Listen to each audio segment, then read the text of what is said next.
Hi, I'm David Weigel, and this is your Silver Tsunami update for Friday, July 8th, 2011. I hope you had a great week.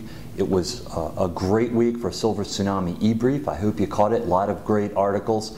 I'm going to highlight 4 of them for you, and then I've got one bonus bit of information that was not in the eBrief. So let's get right to the updates.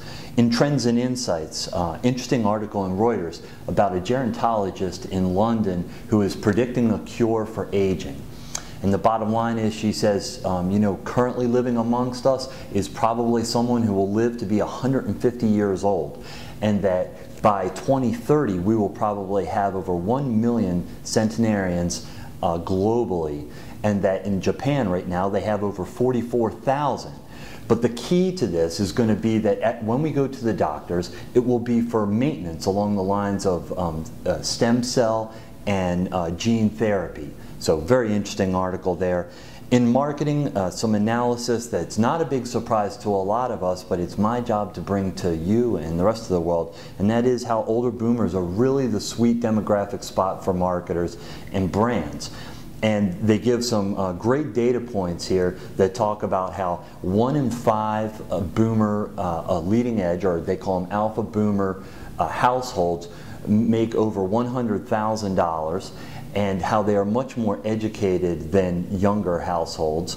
And then it goes on to talk about how the real reason we think they're the sweet spot, and that is that on top of the fact that 70% of them are still working and have this kind of income, that they have more leisurely time and they have more needs. So just an interesting and quick read there for you. On the technology front, an article in the Boston Globe that pulls out some Pew Research, but some of their own research, and talks about how many boomers feel like they're losing ground to technology. And I think maybe our own editors thought that this was bad news, but I don't see it that way. The article talks about this sense of urgency, actually, that boomers have, and that while they are very engaged with whether it's iPhones, iPads, and different kinds of technology, that when they have experiences such as, let's say, with Best Buy, they walk out feeling overwhelmed. And we talk about this as being opportunity all the time, but this just clearly is a huge opportunity for us marketers out there to understand that these consumers who are buying more electrical gadgets than any other age group, there's a need that needs to be filled there. So interesting article in the Boston Globe. And then finally, on the emergent active front, great blog post from David Wolf in his series on Maslow, for which he talks about how life review beats nostalgia when marketing to boomers. And he points out a very prominent marketing campaign that used nostalgia unsuccessfully, and how taking a Carl Jung approach to helping people take a look at their life, both the sweet and the sour, is the greater opportunities for marketers to make a deep connection. And finally, for this week, something that was not in the eBrief is some data that just came out from Bitly, the company that offers the shortened URLs. And it's really interesting, but it picks up on what our hunch was, and that is that when it comes to iPads and tablets, we're talking about a totally different mode of engagement for users.